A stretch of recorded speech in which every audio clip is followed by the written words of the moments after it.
Au cours de l'année 2018, un suivi participatif des récifs coralliens a été mis en place à Maré. Les Nengonais peuvent maintenant participer à l'évaluation de l'état de santé de leurs récifs.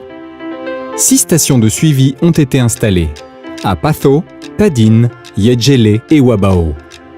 Afin de collecter les données nécessaires, des plongeurs volontaires ont été formés aux méthodes de suivi du réseau d'observation des récifs coralliens de Nouvelle-Calédonie. Elles consistent à décrire les fonds sous-marins et à inventorier certaines espèces de poissons et d'invertébrés. Seules des espèces fournissant un message sur l'état de santé du récif et son exploitation par l'homme sont prises en compte. Voici un résumé en images des résultats obtenus grâce aux observations de nos équipes.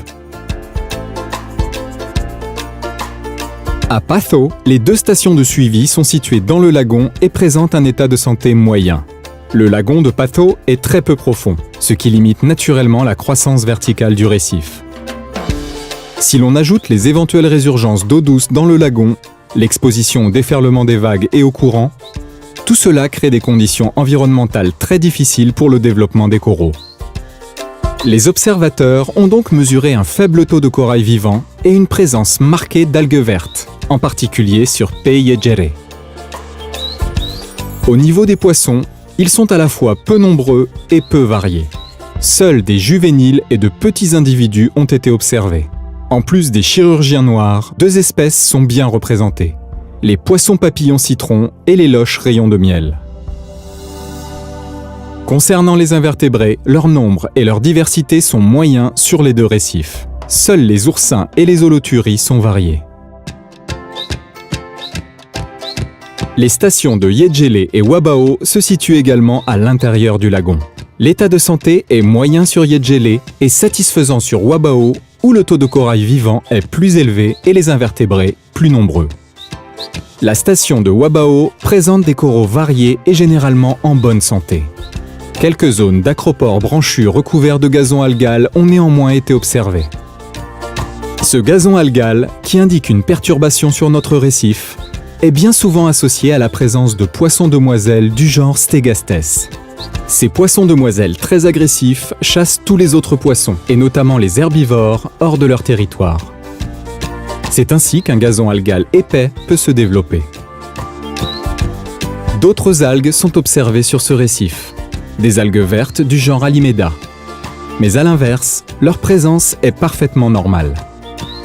À noter que lorsqu'elles meurent, ces algues vertes calcaires contribuent à la formation du sable. La station de Yedjele est constituée de massifs coralliens entrecoupés de fonds sableux. Une autre espèce d'Alimeda colonise ces fonds meubles. Le récif présente ici plusieurs signes de perturbation. On y observe d'une part beaucoup de gazon algal et d'autre part la présence très marquée d'une gorgone bien particulière, souvent associée à des milieux perturbés. Les invertébrés sont peu nombreux, mais bien diversifiés, notamment au niveau des holoturies, qui dominent d'ailleurs le peuplement. Les bénitiers sont rares, probablement à cause de la présence d'eau douce.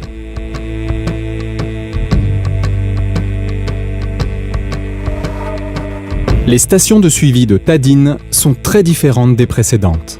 Elles ont été implantées sur des massifs coralliens à fleur d'eau à marée basse, baignés dans les eaux claires de l'océan. La baie de Tadine est abritée des alizés et de la houle océanique, ce qui permet un développement corallien important même aux faibles profondeurs. Ces 2 stations de suivi affichent donc de belles couvertures coralliennes, denses et riches. Les poissons y sont diversifiés, de plus grosse taille, et les invertébrés nombreux et variés. La station de Leunag est située sur le haut d'un massif corallien océanique aux parois abruptes. Les coraux présentent des formes de croissance variées. Le peuplement de poissons est dominé par les chirurgiens. Au niveau des invertébrés, les oursins crayons sont particulièrement abondants. Ces animaux herbivores jouent un rôle essentiel dans le maintien de la santé des récifs, en limitant le développement des algues. La station de Mujero est située sur le haut d'une pente corallienne qui présente également une belle vitalité. Quelques maladies dites du syndrome blanc ont néanmoins été observées sur des tables de corail.